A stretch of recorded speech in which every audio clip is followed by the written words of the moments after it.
জয় হরিচাঁদ, জয় গুরুচাঁদ, আমার প্রণাম নেবেন।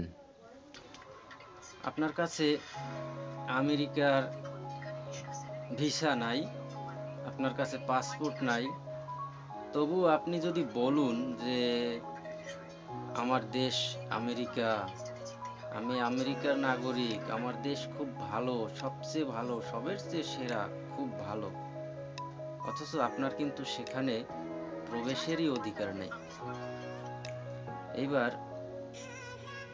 কথাটা কিন্তু খুবই তখন হাস্যকর হবে, খুবই হাস্যকর শুনতে মনে হবে। ঠিক সেরকমই আরেকটা উদাহরণ আপনাদেরকে আমি দিতে চাই, আর সেটা হলো এই যে আপনারা সকলেই জানেন হিন্দুদের প্রধান ধর্মগ্রন্থ হচ্ছে বেদ। সাধারণত হিন্দুদের যে 3 ধরনের গ্রন্থ শাস্ত্র স্বীকৃত, এটা হলো শ্রুতি মানে বেদ 4খানা, স্মৃতি মানে পুরাণ আছে 18খানা, এবং সংহিতা মানে 20খানা সংহিতা আছে। এগুলি হলো হিন্দুদের স্বীকৃত শাস্ত্র। এর বাইরেও হিন্দুদের অনেক শাস্ত্রগ্রন্থ আছে, কিন্তু সেগুলি স্বীকৃত না। এবার এই যে স্বীকৃত যে শাস্ত্রগুলির কথা আমি বললাম, এই শাস্ত্রগুলিতে বেশিরভাগ হিন্দুর, অর্থাৎ যারা নিচু জাতের, যারা শূদ্র, চণ্ডাল, অস্পৃশ্য, অর্থাৎ মোট জনসংখ্যার 85%ই, তাদের এই শাস্ত্রের উপরে কোনো অধিকার নাই। অধিকার আছে একমাত্র কাদের? দ্বিজাতি, যারা উঁচু জাতি তাদের। অথচ সবাই বলে যে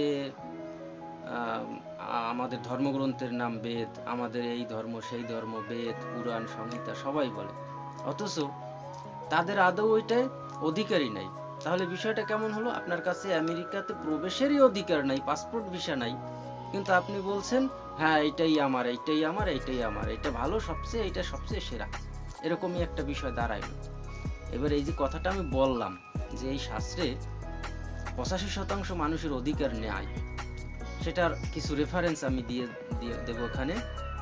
প্রথমে বলবো, আপনারা দেখবেন ব্যাস সংহিতার প্রথম অধ্যায় 5 এবং 6 নম্বর শ্লোক, সেখানে বলছে ব্রাহ্মণ, ক্ষত্রিয়, বৈশ্য এই 3 বর্ণ, এদের বেদ পুরাণ এবং সংহিতা গ্রন্থের যে ধর্ম সেই ধর্মের অধিকারী।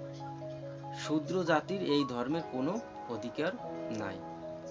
এরপরে পাবেন পরাশর সংহিতা প্রথম অধ্যায় 61 থেকে 64 নম্বর শ্লোক, বেদাক্ষর বিচার করলে শূদ্র নরকগামী হবে।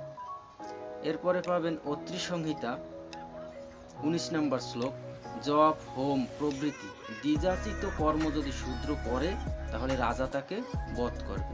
এরকম আরো অনেক শাস্তির বিধান দেয়া আছে। এরপরে পাবেন স্কন্দ পুরাণ প্রবাসখণ্ড প্রথম অধ্যায় 22 থেকে 24 শ্লোক, ব্রাহ্মণ ছাড়া এই শাস্ত্রে কারো অধিকার নাই। এরপরে পাবেন দক্ষ সংহিতা, শূদ্র বেদ শ্রবণ করলে রাজা তাকে সীসা গলিয়ে কান আটকে দেবে। এরপরে পাবেন গৌতম সংহিতা 12 অধ্যায়, বেদ উচ্চারণ করলে জিহ্বা ছেদন করতে হবে। এরপরে সর্বশেষ পাবেন নারদীয় পুরাণ 21 অধ্যায়, যে সেখানে বলা আছে শূদ্রের বেদে অধিকার নাই। এরকম আরো অসংখ্য উদাহরণ আছে যেখানে বলা আছে শূদ্র যদি এই জাতীয় শাস্ত্রে অনধিকার প্রবেশ করে বা বেদ যদি পাঠ করে বা শ্রবণ করে, তবে তার জন্য কঠিন কঠিন শাস্তির বিধান আছে। এবং এরকম আরো অসংখ্য উদাহরণ শাস্ত্রগ্রন্থের ভিতরে আছে। এইবার আপনারাই বলুন যে এই শাস্ত্রগুলি কি আপনাদের? আর যদি এই শাস্ত্রগুলি আপনাদের না হয়, তবে কেন আপনারা বুক ফুলিয়ে দাবি করেন আমার শাস্ত্র, আমার গ্রন্থ বেদ সেটা সবচেয়ে সেরা, সবচেয়ে বড়? এগুলি কেন বলেন?